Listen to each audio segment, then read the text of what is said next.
Hello and welcome again to Penthesilea On Air podcast. I'm thrilled to have Emily Beynon with me today.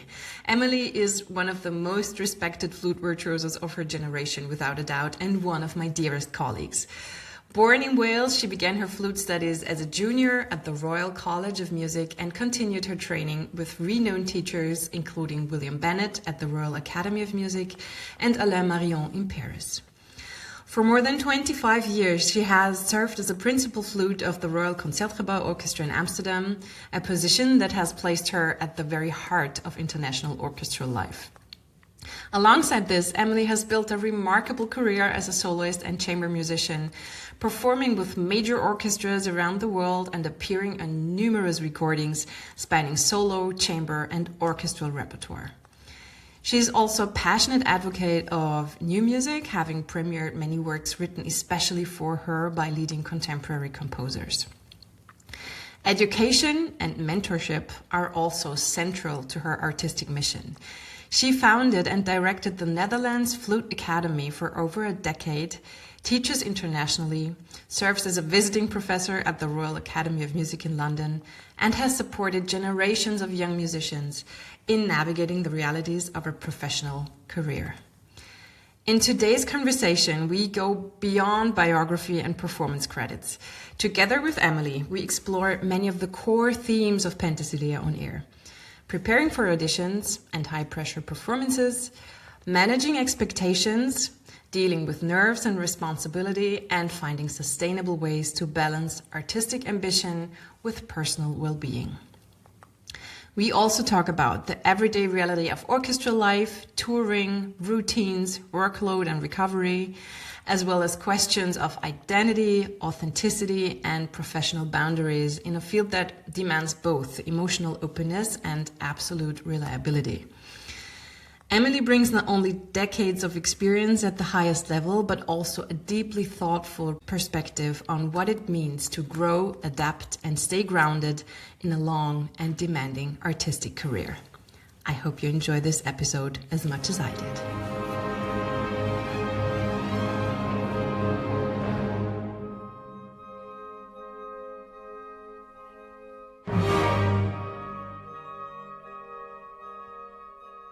A very warm welcome to all those classical musicians out there who want to grow and expand a creative lifestyle both on and off stage. My name is Karin Bonelli. I'm flutist at the Vienna Philharmonic Orchestra, a passionate explorer and seeker in musical and personal growth, and founder of Penthesilea Academy, the most innovative masterclass designed for audition preparation. This podcast is for you if you're searching for new ideas to elevate the productivity of your musical practice and your level of focus and expression on stage. But that's not all. In each episode, you will find bits and pieces to integrate into your everyday life, as well as new perspectives and insights by our experienced and passionate team and guests. Music is not a job. It is a way of living. My name is Karin Bonelli, and this is Penthesilea On Air.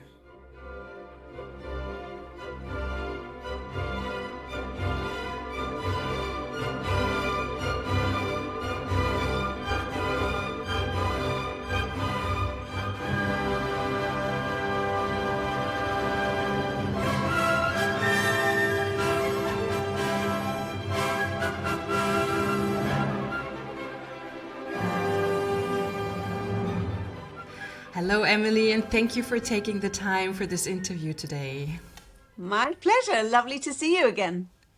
Yes, absolutely. Emily, I'd love to dive right into a topic that is actually at the core of this podcast, which is preparing for auditions or similarly important performances.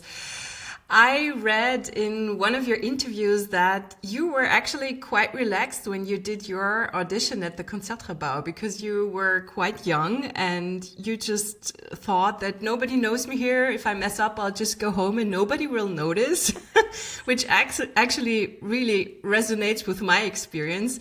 But when you work with students today, what advice, if any, do you give them on how to approach audition day and deal with their own expectations? Because this is hard to recreate this kind of going about Well, doing an audition? if I can start by just correcting you, I don't think I was ever relaxed going into the audition. But it is different when you go into a room full of people that you maybe have worked with before, and you know the orchestra, and that's one situation. And another situation is you don't know anyone. And just that feeling at the back of your mind, if I fall flat on my face, I just run to the airport and I get out of here, and no one's any the wiser. But of course I wasn't relaxed. I think it's important to focus on what you bring to the audition. I think that I certainly remember from myself, and my experience speaking to students, working with people going for auditions, is that they're very concerned about who the other people are that are going to be there, or about the jury, and that they're all the enemy. And I, having now sat on hundreds of auditions from the other side, every time someone walks into the audition room, the jury wants them to do their best. And at the end of the day, that's all you've got control over. Yeah. How well prepared you are, that you are representing the best side of you. I think we waste a lot of energy in concert situations as well, but let's keep it focused on the audition, that what other people are thinking. And of course, in a situation where it's an audition, you get a yes, you're through to the next round, or a no, you're not through to the next round. And so it is a sort of judging situation. But I think the not trick, but I think to stay focused on what you want to say with this piece of music. What can I use this music to show? Which aspect of my playing am I focusing on now? And just to focus on yourself and your interpretation of the music, and not to worry too much about all the other people, either side of the audition panel, how they're listening. Oh, are they going to think this about me? And we can't know. We can't know. So just to say, focus on yourself and what you are bringing to that day. Yeah. So diving into the music would be the advice. Yeah, that's great. And I've heard that you have an Academy audition coming up. Is that right? That's true. Yeah. Yes. I'm so curious, because also just for myself, how you differentiate between an actual audition and an Academy audition, because in both situations you're searching for somebody who will actually be playing with you in the orchestras. So you've experienced both Academy auditions and regular auditions. How does your focus differ between those two? For me, the listener, I think the biggest difference is actually perhaps for the player, but for the listener, an academist in our orchestra plays something like 10, maybe 12 weeks with the orchestra. So it has to be of a level that is suitable for playing in the orchestra, obviously. I think the difference is that maybe I'm not expecting them necessarily to have all the experience and what that brings to even performing an excerpt when you're playing a few bars of a symphony that might last 40 minutes or longer, and just that one line of the score, that I'm not necessarily expecting them to have played it in the orchestra. Whereas maybe a colleague in the orchestra, I might have hoped that they've played it maybe in another orchestra, maybe in a youth orchestra. For an Academy audition, maybe that's not necessarily the case. So I think it's just experience. I think in the orchestra, when I'm sitting next to an academist, then I'm less reticent, less shy about saying, there you can play a bit more, there you can play a bit less. Here, I think you're not matching my articulation, or shall we tune this chord? And I think I would be in context with a professional sitting next to me. I think I would be more thinking from I'm sure that they know that that chord was not in tune, or the next time we do it, I'm sure the articulation will be the same, or whatever. So yeah, that's the only difference, really. I'm not listening for different things, I think. Yeah, I get it. Because in effect, the academy is a contract to play in the orchestra for a year. You Yeah, could say it like right. that. Yeah, right. Alongside all So, the other things that you get. yeah, but still, you need to have the impression that the applicant knows what he's doing, right? So he knows what is happening around him, but Of course. he just doesn't have the experience yet in the orchestra. Yeah. Yeah. Yeah. And Yeah. staying with auditions, many musicians feel that auditions are quite far removed from the reality of orchestral life, including myself, actually. So from your Absolutely. perspective, do you have any thoughts on what a better, or at least a more realistic alternative to the traditional audition process might look like? Oh, if only I did. Yeah. It is a bizarre, it's a very abstract situation, an audition. Yeah. In a way, it's got nothing to do with the job you're playing on your own, and the very job definition is that you're playing with so many other people. So it is very abstract. But everyone on the panel listening knows that. And I think what does show through, which sometimes we might forget, is that understanding of the score. I'm often surprised when I'm coaching or in a lesson masterclass situation, and I ask someone who else is playing at this point. And then there might be a pause and a question mark on the face. And a guess. Is it the strings or yes? But can you be more specific? So understanding the score, and that really helps you when you go into the audition. That you take the kind of orchestra in your head. You take it into the audition room with you. It feels much less lonely, and the jury has that experience of playing whatever it is 100 times, 1,000 times maybe, and doesn't have to think about taking the rest of the orchestral parts in their head, because that's in their blood and DNA by that point.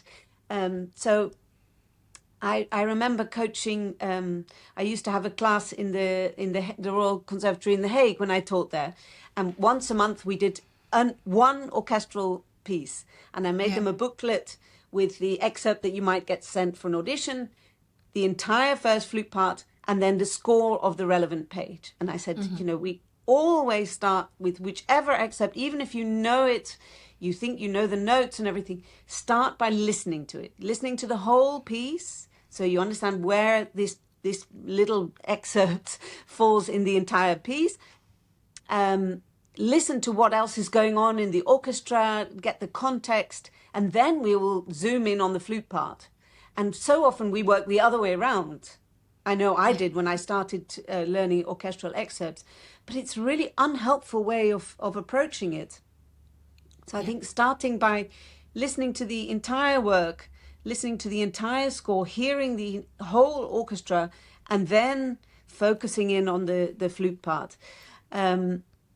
When I did that class, it took me several months to realize that, yes, people were listening to the piece, but they were listening to the flute player, which is great. Maybe you can pick up some tips, but actually what you need to get is the rest of the orchestra, especially if you haven't played it in the orchestra. If you played in the orchestra, you'll get a feel for what else is going on anyway, but especially if it's an excerpt that you've never played in the orchestra, and many of them will be pieces you've never played, especially for an academy sort of level, maybe you've never played it in the orchestra, then it's really, really important to have that, to be able to hear the whole orchestra as you're playing along the flute part. Yeah. Not to listen to it the other way around. What is this flute player doing in the solo? That's it can be interesting. You can maybe get some tips to add to your playing, but much more important is what else is going on. Yeah. And how is it working at the Concertgebouw? You don't have a chamber music round at the end or something like that, right? Sometimes we do. It depends on the position. Okay. And actually, at the moment, we're looking for a new concertmaster. And part of the concertmaster audition, the second half of the audition, about half an hour is playing with the orchestra.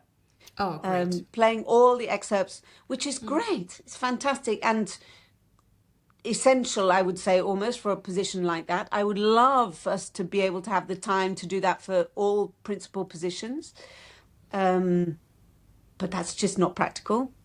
Yeah. Sometimes for, let's say, principal second violin or principal viola or something, there might be a string quartet, one piece of the program. But it's a little bit like sight reading. We used to, when I joined the orchestra, we used to have a sight reading element. Yeah. And at a certain point, we left that to one side because at the end of the day, if someone does an awful audition and is a fantastic sight reader, you're not going to take them on the basis of their sight reading. And vice versa, if someone does a fantastic audition and then they screw up the sight reading, you're not going to say, oh yeah, but they can't sight read, because in practice in our orchestra, you will always have plenty of time to get the material. You almost never have to read something on the day. I think in your orchestra may be a bit different. I don't know. But, of every course, orchestra is a bit different. We have this repertoire house where we're really doing so many things without rehearsal. I mean, hopefully not really sight reading, but you have to be very flexible. Yeah, but I understand. Yeah. I'm curious, just as you said, that this doesn't change anything really if somebody can sight read or not. But did you have the situation that you had an audition and somebody went through to the final round and then came the ensemble or orchestral part and everything changed? So it really switched everything, that somebody who was maybe first and got kicked out because of that? I can't think of a situation where that was the case for me. Yeah. Of course, I can't speak for colleagues. I think there are so many aspects to an audition that I don't think for me it's ever been something when one thing let someone down. Yeah. I think, I come from the UK, and there the system is much more based on trials. Yeah. So when I won my position in the BBC National Orchestra of Wales, I actually started work 2 years to the day that I did my audition. Oh, wow. That's a long time.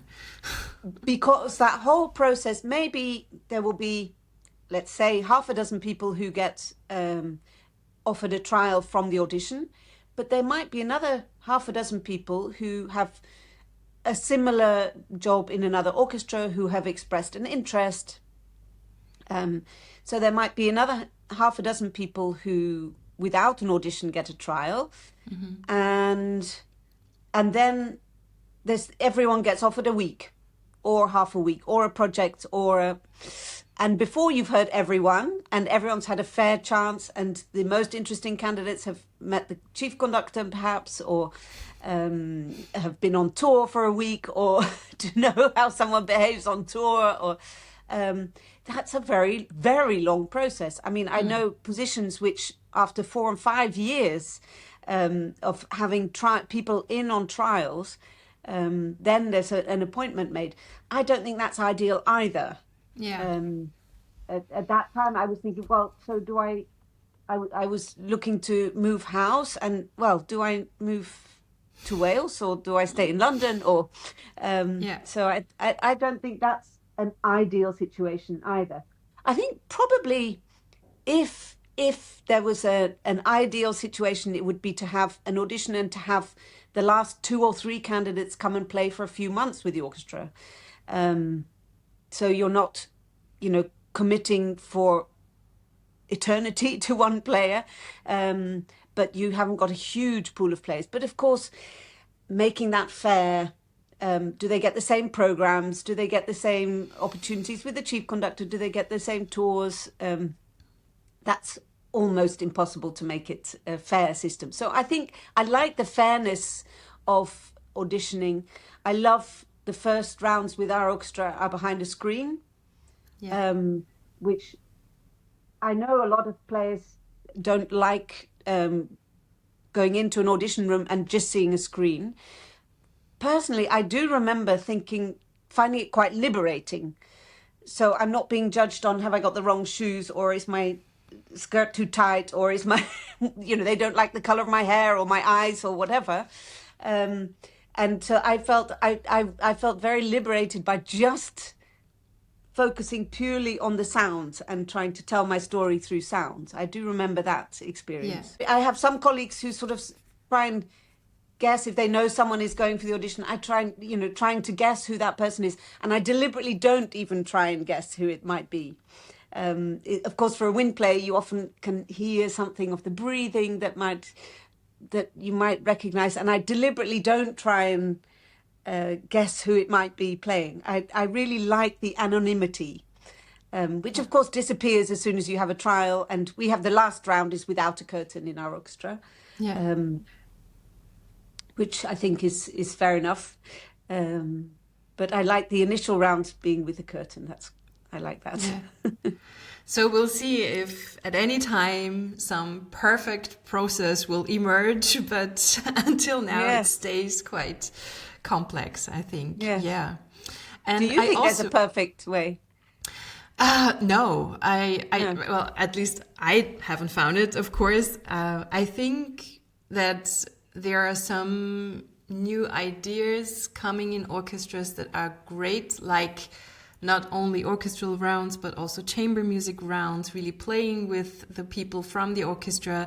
And I also think it's really a great idea, what I heard from the Gewandhaus Orchestra, and from the, what was it, La Monnaie in Belgium, that they do interviews at the end of the audition with the participants, because sometimes they find out that there's somebody who played so beautifully, and then they sit in the interview and they're telling the jury that, well, actually I just tried the audition, but I didn't really want to move here.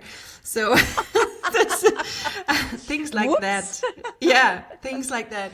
And you just get to know the person maybe a little bit more. Yes. So that's just small ideas and pieces of the process, but no perfect thing emerging until now. Yeah. But Emily, I'm so curious. I heard that you also coached woodwind students at the Royal Academy on topics such as auditioning, career coaching, performance coaching, including stage fright, all those topics. And I feel that even today, these subjects are rarely addressed directly during formal studies. Why do you think that still is the case? I think it is changing. Yeah, I think it is changing. And I know a lot of conservatoires where they do have that element of sort of, well, let's call it sports psychology or something, performance psychology. Thank goodness. Yeah. Because I remember... I think that what you're referring to is when I was a fellow of the Royal Academy. It was a program that former students could apply to be a kind of, let's say, a sort of junior teacher. And in the interview, which was a very long interview, very in-depth interview, I seem to remember it being an hour and a half or something, talking about all kind of topics. And you are invited to present a program of things that you felt were missing from your education when you were at the Royal Academy. Mm-hmm. And so I initiated chamber music coaching, which then wasn't an integral part of the course. It is now, thank goodness. And we had sessions on planning programs, which I think is also something which is really useful to think about in an early stage of your career. How do you build a good program? What do the audience want? Do you give the audience only what they want, or do you give them a little bit of something that they don't know that they might want, or what have you? Those kind of topics. And one element for me, which was very important, was talking about stage fright or podiumangst in Dutch, Yeah. getting nervous before going on stage, because it was something I suffered and suffer from a lot. I get very anxious before going on stage. And so I was reading a lot of books, but I didn't get any kind of help officially through my studies at the academy then. I think things are changing. I remember there was someone that you could talk to, if you had problems, you could go and talk to. But I don't think it's about having problems. I think it's just to do with, it's scary standing on a stage and seeing whether it's 200 people or 2,000 people or whatever it is. That number of pairs of eyes and pairs of ears, that's just scary. Even if you have to play a G major scale, that's scary. And then add to that something that is maybe, new, unfamiliar repertoire or tricky piece, or that's just scary. And I think that it's important that students and everyone is offered tools to help with that. Yeah. Thank you for sharing that, because I think that's also, a big part of that is just taking responsibility really for your performance and just, talking about and getting to know those topics a little bit more in depth, maybe. And I also, of course, I read that you premiered the Nielsen Concerto at the Proms. So Yes. this must have been an extraordinary experience in terms of stage fright. Maybe also, I don't know, maybe you can share a little bit about that, how you prepared for, 5,000 people listening to you? Yes, or how many yeah, are there? yes. And that's just in the hall, and then it's also live on radio. Yeah. Sure. How do So- you prepare for something like that Yeah. mentally? Yeah, it's tough. I mean, I do a lot of visualization. So, for example, I mean, it's not the most important element of visualization, but for example, I like to know what I'm going to be wearing. Yeah. So if I don't know the hall that I'm playing in, then I try and find on internet some photographs of the inside of the hall to sort of picture how is it going to feel to stand on that stage. What does the ground look like? What does the ground feel like? What are the shoes that I'm going to be wearing that I can feel how much of the ground can I feel underneath my feet?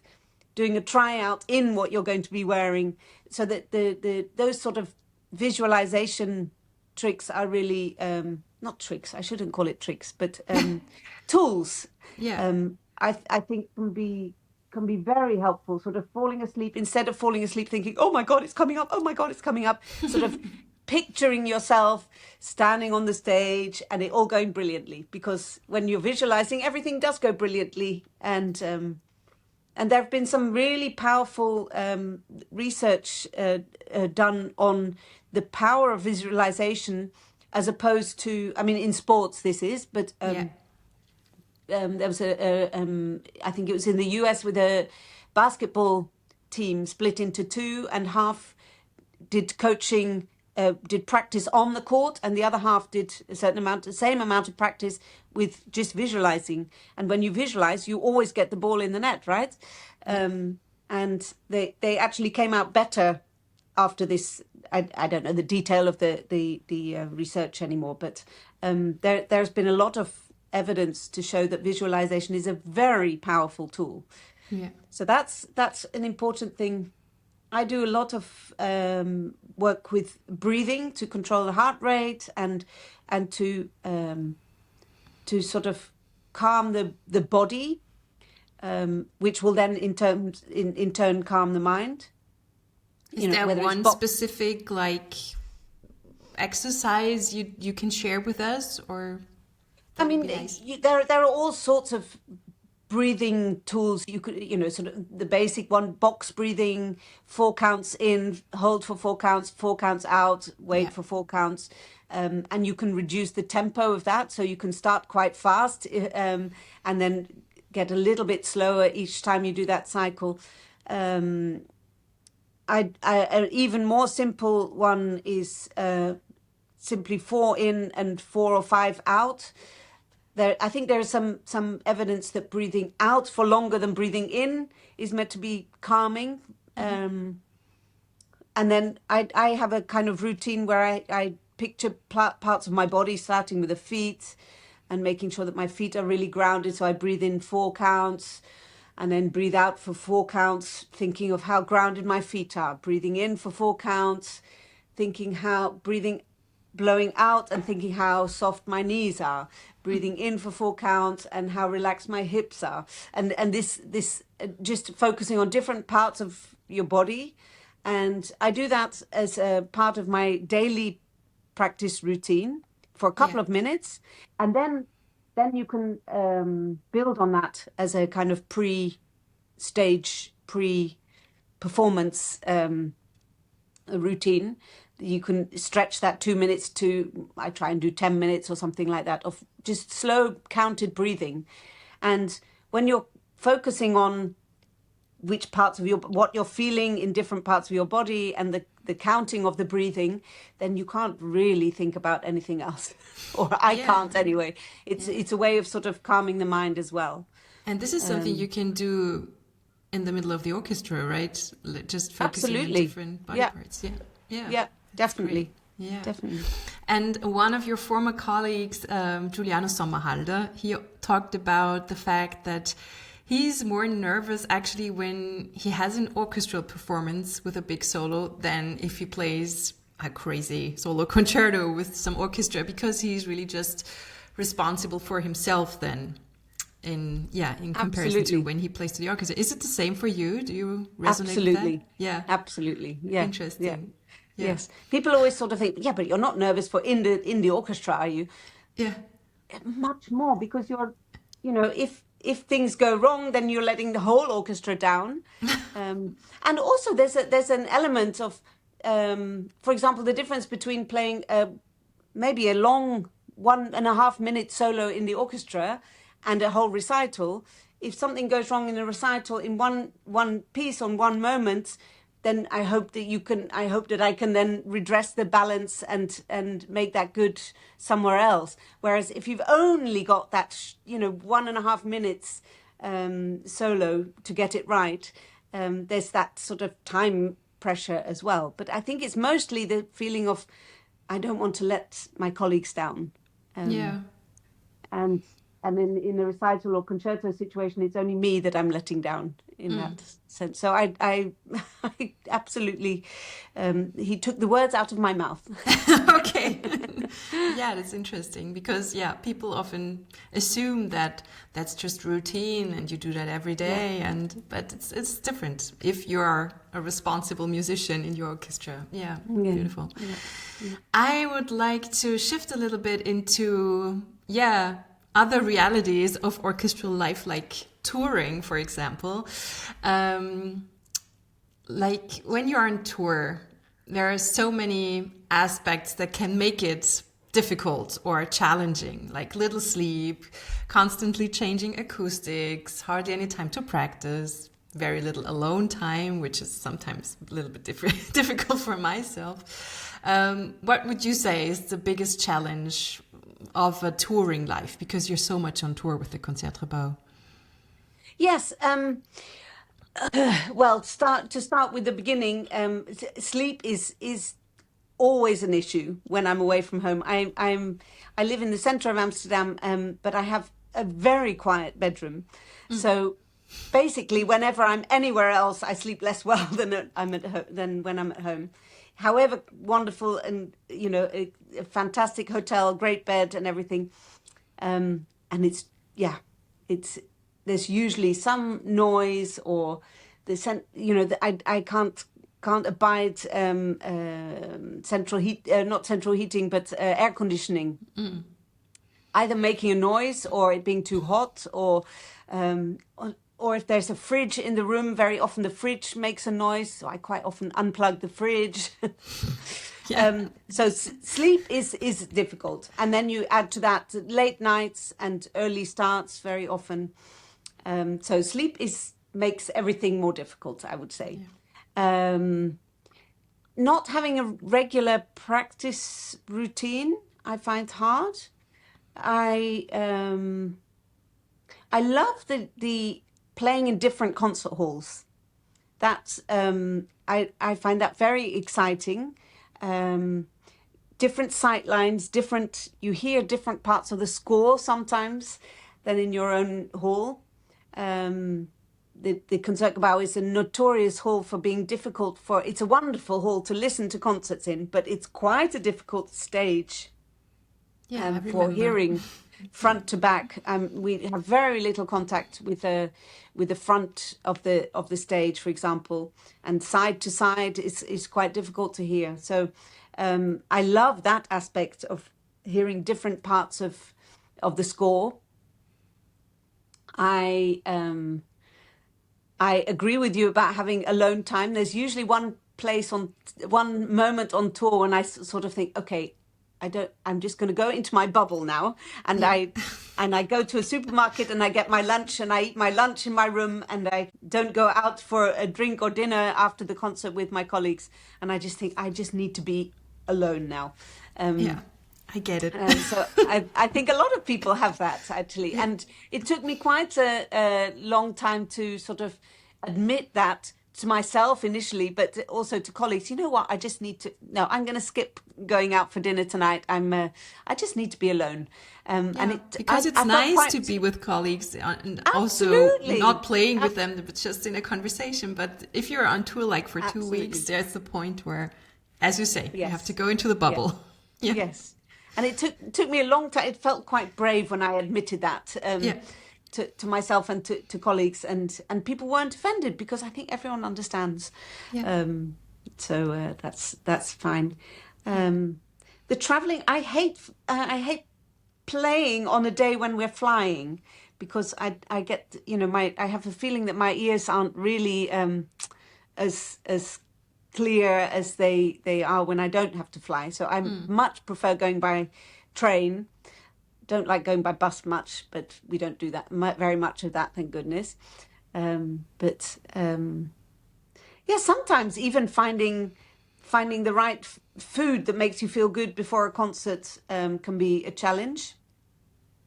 And not having your local supermarket that you know what you want to eat before a concert, and sometimes having to eat at a strange time, for example.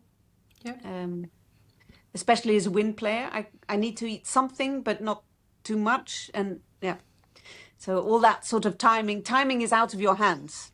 Right. Whereas when you're at home playing in your regular concert hall, then you can have your routine that makes you feel the best, and that's difficult on tour too. And you already mentioned the practice routine that is missing. I'm curious, many musicians rely on routines when practicing, especially on tour, actually, because you're in your hotel room, you don't have so much time, you just pick out what you always do.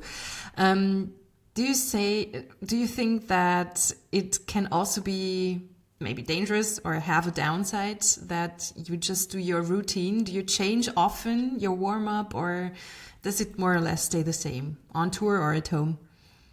I would say I'm more in the club routine staying the same, just the continuity. But I do, for example, I have my cycle of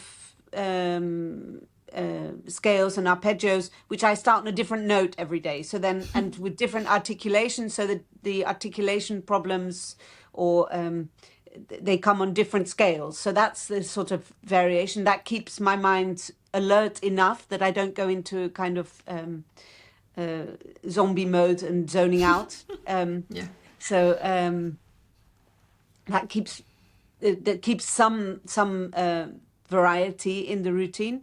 But I do quite like having a kind of set routine, so that I kind of know how today is compared with yesterday or with last week.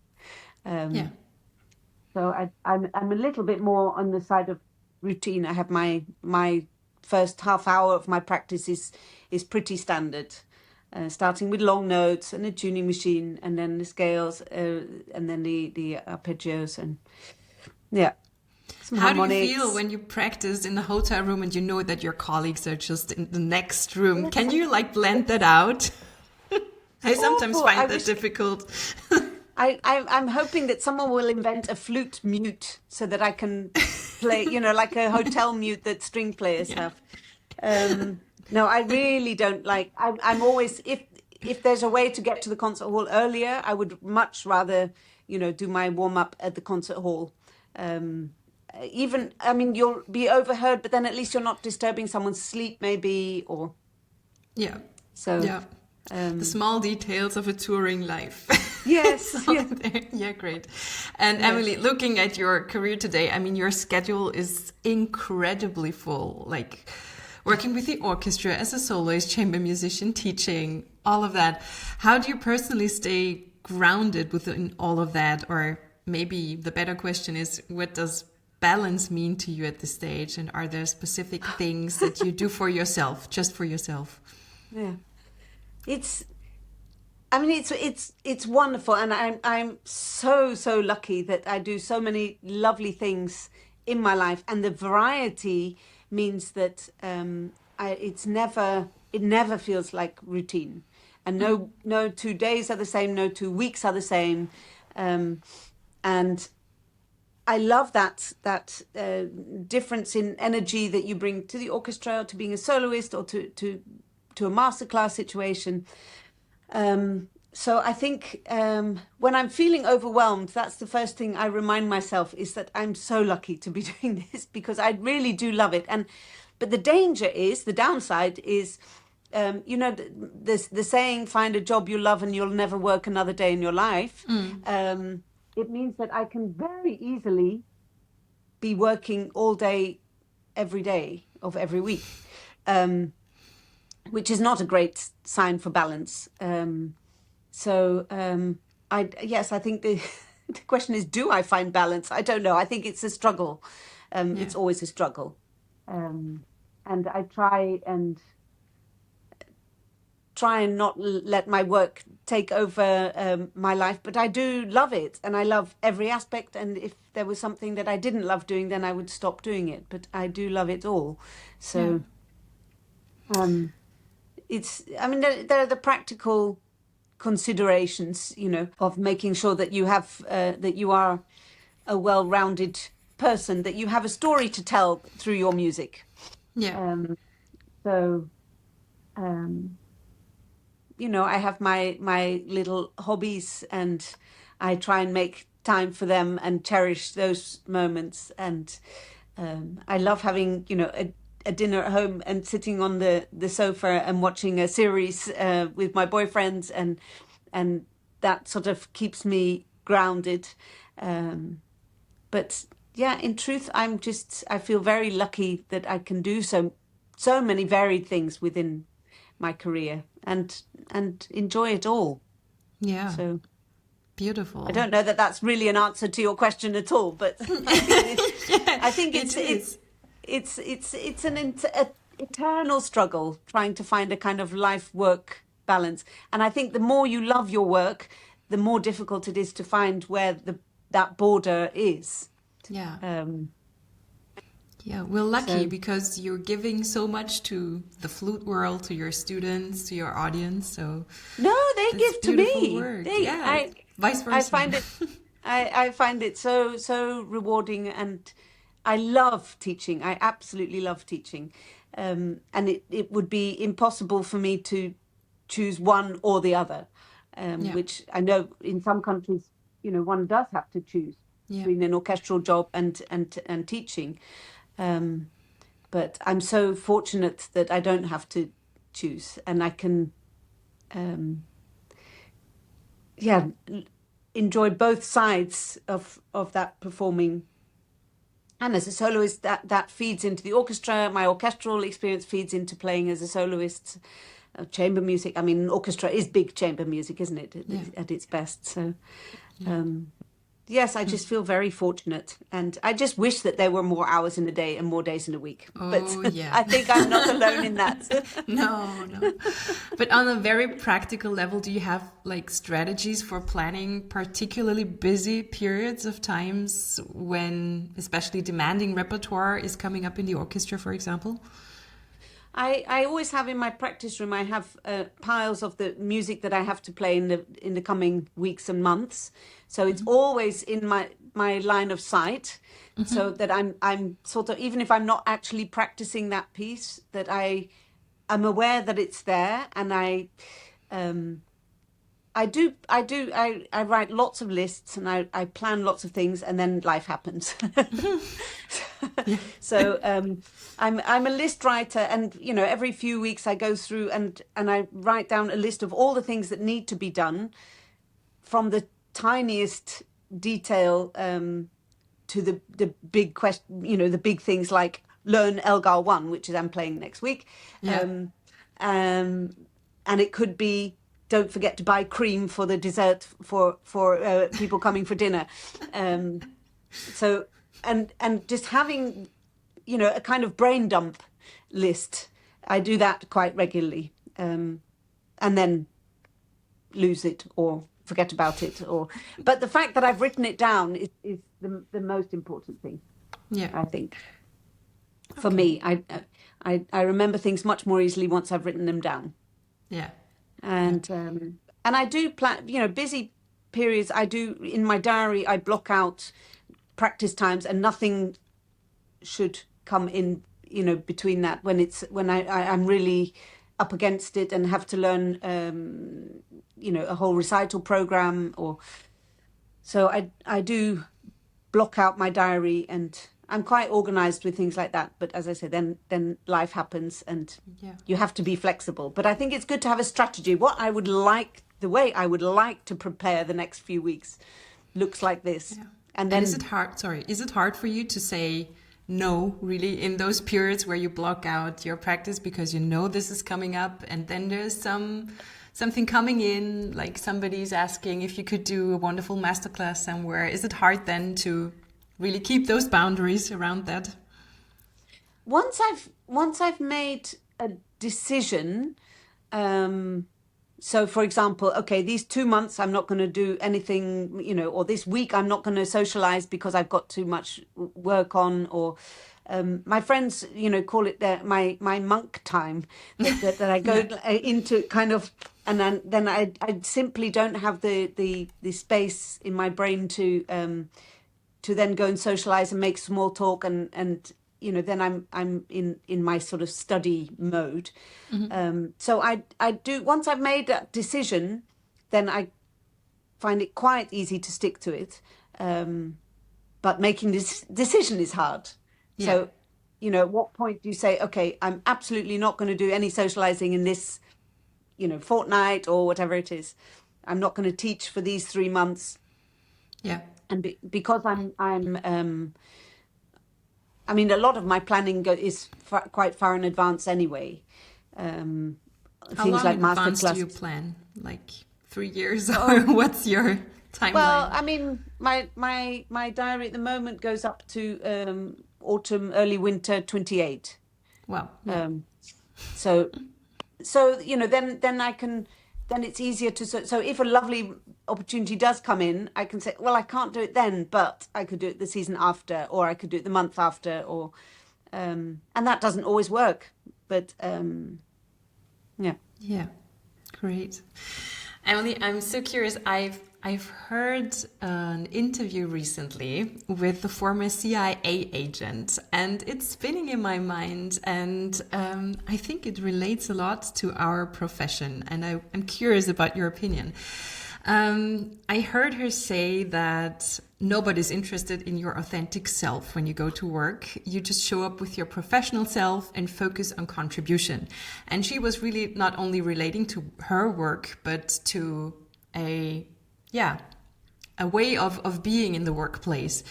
Do you think that idea works in our artistic profession, where we're expected to be emotionally authentic through our music? but highly professional?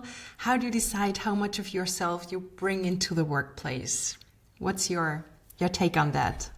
Well, it's a really interesting topic, isn't it? Yeah, I think so. I don't know how it is to work in the CIA, but I think that what is very, I don't want to say unique, but what is very special about our profession is the vulnerability that we have to have, I think. The trust we have to have in one another. I can imagine that that's the same with the CIA, that you have to trust your colleagues, and your colleagues have to be able to trust you.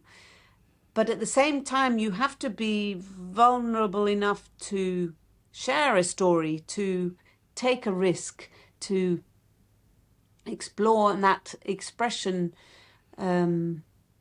I wonder whether that applies in the same way to some other jobs, like maybe the CIA. I don't know. Yeah. I don't like too much the idea of having a kind of professional version of me. I Yeah. think I don't know that I would know how to find the only professional version. I think we are the human vulnerability is what makes music work, or maybe even makes it essential. I think we owe it to our listeners as well to share and to does that mean authentic self? Maybe it's an interesting question. Of course, we have to be professional, and of course, I wouldn't share with all my colleagues. Maybe with some colleagues, that if I had a row at home, or if I, had a terrible some incident happened on the way to work or something, that's sort of nothing to do with music. So that I would share that with my sort of friends, colleagues. Yeah.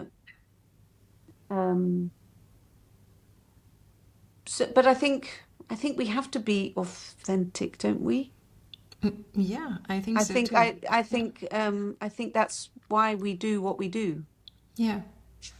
I think it's particularly hard for people who are coming new into an orchestra, for somebody who is on probation, to find that balance of socializing and being open and showing also your personality, not only how you play, but at the same time really keeping a professional distance. So what would you maybe say to a new colleague about maybe this kind of keeping this professional distance? Is there something you would advise them on?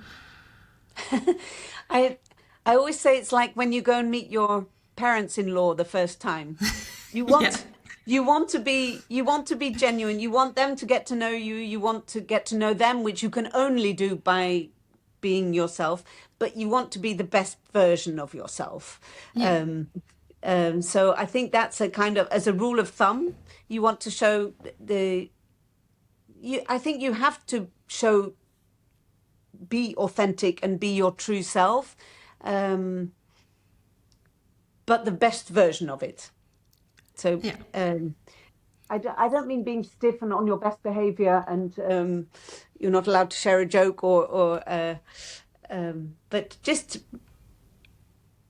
be aware that it's the best side of yourself that you're showing. And I think Yeah. for that applies to,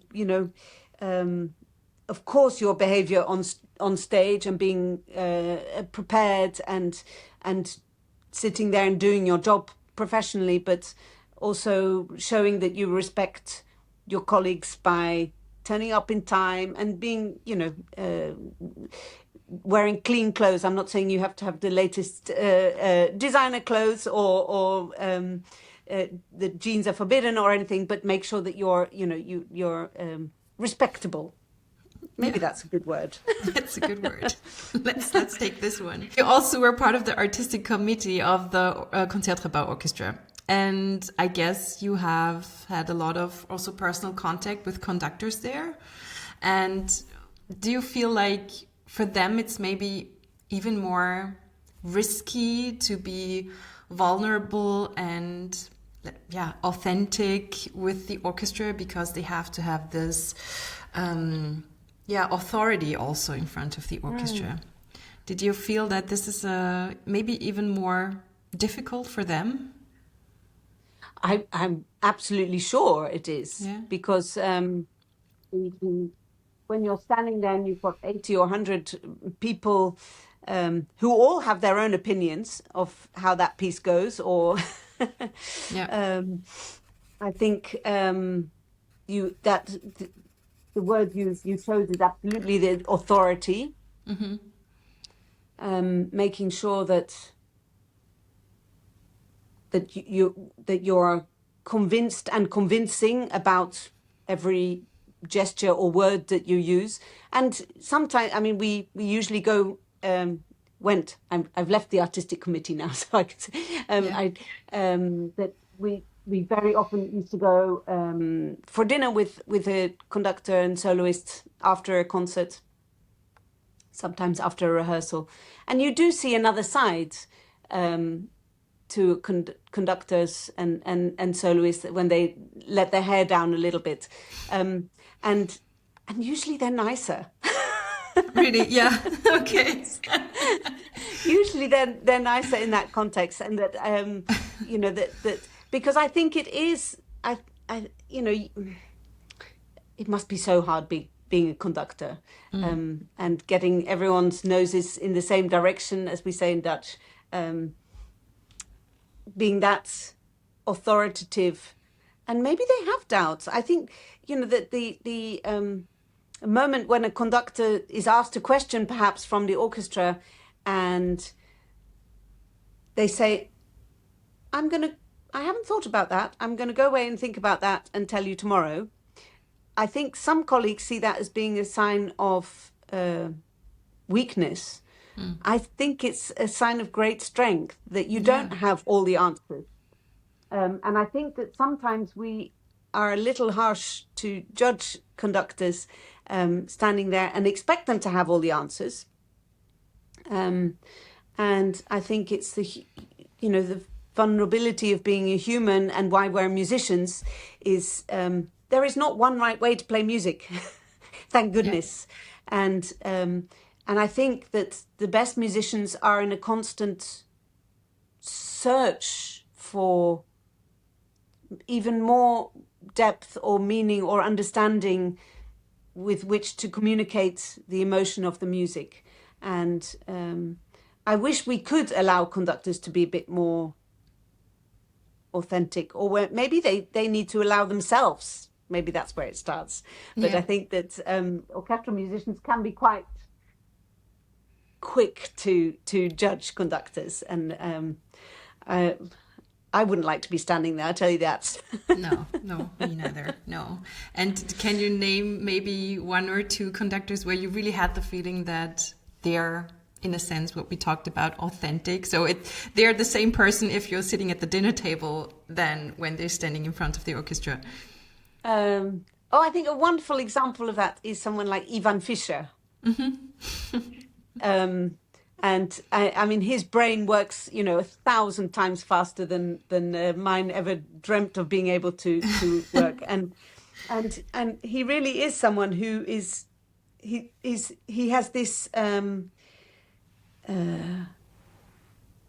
enthusiasm for searching in the music, and I don't think he thinks he has all the answers, and he certainly doesn't stand there and sort of try and convince us that he does, because I think his strength and his charm is his excitement for exploring music further and deeper, and presenting it in a different way and having the orchestra sitting in a different context. And how could we make this better? How do we tune? How do we communicate? And so he would be a very good example for me of someone who seems very authentic when he's on the podium. Yeah. Beautiful. Who knows? Yeah, who knows? Thank you, Emily, for sharing all of that. We're at the end of this conversation, and if you stay with us, we now jump into the Q&A section. Thank you, Emily, so much for this conversation. My pleasure. Thank you, Karin.